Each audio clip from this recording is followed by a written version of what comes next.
ذرية من حملنا مع نوح إنه كان عبدا شكورا. نحمده ونصلي على رسوله الكريم. أما بعد فأعوذ بالله من الشيطان الرجيم. بسم الله الرحمن الرحيم. والذين لا يشهدون الزور وإذا مروا باللغو مروا كراما. صدق الله العظيم. وقال النبي صلى الله عليه وسلم: من تشبه بقوم فهو منهم، أو كما قال عليه الصلاة والسلام. محترم حاضرین جلسہ، اسٹیج پر جلوہ افروز معزز اساتذہ کرام، یہ ایک ناقابل انکار حقیقت ہے کہ اس دنیا کے رنگ و بو میں ہمیشہ ہی سے حق و باطل کی کشمکش اور ٹکر رہی ہے. کوئی دور اس سے خالی نہیں ہے. کبھی ارتداد کی ہوا چلی، کبھی شیعیت کا طوفان آیا، کبھی صلیبی جنگوں کے تھپیڑے آئے، کبھی تاتاری حملوں نے قصر اسلامی کی بنیادوں کو ہلانا چاہا، کبھی اسود عنسی نے سر ابھارا تو کبھی مسلمہ کذاب نے.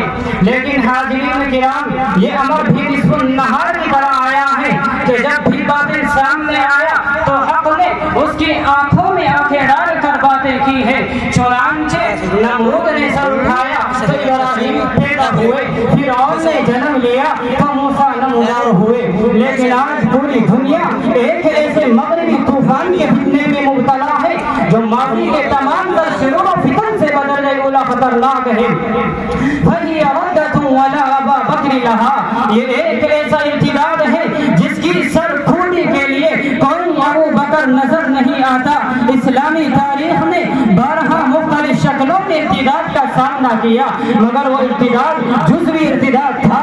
اس لیے علماء کرام، داعیان اسلام اور اسلامی محاسب و مذہبہ کا ذکر کرنے والے قلمکاران میدان ہی میں سربستہ ہو جایا کرتے تھے. لیکن آج جس ارتداد نے سارے عالم اسلام کو اپنے دائرے میں سمیٹ لیا ہے، یہ وہ ارتداد ہے جو کہ سابقہ تمام ارتدادوں سے پھیلنے اور سختی میں بڑھ کر ہے، جس سے کوئی ملک نہیں بچا بلکہ کوئی خاندان نہیں بچا. یہ ارتداد ہے مغرب پرستی کا جو خرمن اسلام پر کوہ آتش فشاں بن کر ٹوٹا ہے، جس نے دور حاضر کے اندر ہندوستان میں اسلامی تہذیب ثقافت کو اور اسلامی معاشرے کو جڑ سے اکھاڑ پھینکنے کی کوشش میں ہے اور برق آسمانی کی طرح گلشن اسلام کو تحت و تاراج کر دینا چاہتا ہے.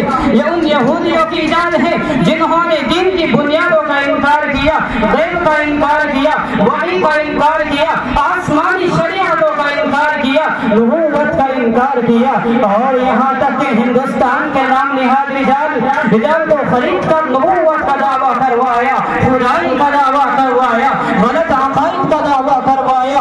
اور اسی پر بس نہیں بلکہ اہل سنت والجماعت کو چھوڑ کر تمام فرقے اور سوسائٹیاں انہی کی ایجاد ہے. اور تاریخ کے مطالعے سے یہ بات بھی کھل کر آ جاتی ہے کہ آج بڑھتی ہوئی بدعات کی فراوانی بھی انہی کے نظریہ کا عقائد سے ماخوذ ہے.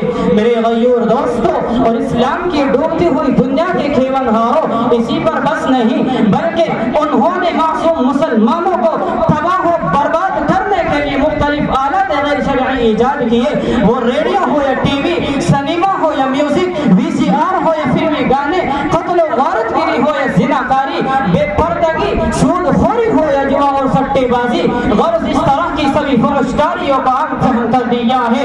آج قوم و ملت کا نوجوان گوائیاں اور ایکٹر بننے کے لیے بے چین ہے. اسی مغرب پرستی نے ہماری بہنوں کے سر سے دوپٹہ اور چہرے سے شرم و حیا نوچ لی ہے. اور وہ عورت جو گھر کی زینت اور عفت و عصمت کی بے کر تھی، آج بازاروں کے اندر ایڈورٹائز کے طور پر استعمال کی جاتی ہے. اور مسلمانوں کے وہ بچے جو اپنے والدین کو والد اور والدہ کہہ کر پکارتے تھے، آج ممی اور ڈیڈی کے نام سے یاد کرتے ہیں. بھائی ہو یا بہن، ماں ہو یا باپ، محرم ہو یا غیر محرم، سب کے لیے آئی لو یو فخر یہ طور پر استعمال کیا جاتا ہے. کسی کی کوئی تمیز نہیں، کسی کا کوئی ادب نہیں. افسوس تو یہ ہے کہ مسلمان یورپ کی تقلید میں بے ٹکٹ ہی بھاگ رہا ہے. یورپ سے ایجاد ہونے والی ہر آسمانی تحفہ سمجھ کر قبول کر رہا ہے۔ دور حاضر کے نام نہاد مسلمان اپنی بہو بیٹیوں کو باقاعدہ رقص کی تعلیم دلاتے ہیں اور بڑے فخر سے کہلواتے ہیں کہ آپ کی بیٹی نے کتنی ترقی کر لی ہے۔ میرے دوستو، معاشرہ تباہ ہو رہا ہے تو ہوتا رہے، نسل گمراہ ہوتی ہے تو ہوتی رہے، اللہ اور اس کا رسول خفا و ناراض ہوتا ہے تو ہوتا رہے، لیکن سوال کرنے پر جواب بڑے فخر سے ملتا ہے کہ رقص و سرور ہمارا آئیڈیل ہے، جبکہ ہمارا آئیڈیل ہونا چاہیے تھا جو اللہ اور اس کے رسول صلی اللہ علیہ وسلم کی چاہت تھی۔ میرے دوستو، اب اسلام کی شکل و صورت کو بیائی ہی باقی رکھنے کے لیے ہمارے اوپر یہ فریضہ عائد ہوتا ہے کہ ہم اپنے دن و رات کے تمام مشوروں اور محاسبوں کا اول مقصد بڑھتی ہوئی بدکاری، فحاشی اور بددینی کے خاتمے کو بنائیں اور اسلامی معاشرے کو مغرب کی دی ہوئی لعنت سے بچائیں اور اپنے معاشرے میں اسلامی تہذیب و ثقافت کو قائم کریں۔ اللہ تعالی ہم سب کو اپنے حکم کی فرمانروائی اور اس کے رسول کے طریقوں پر عمل پیہم کی توفیق عطا فرمائے۔ وآخر دعوانا ان الحمد للہ رب العالمین۔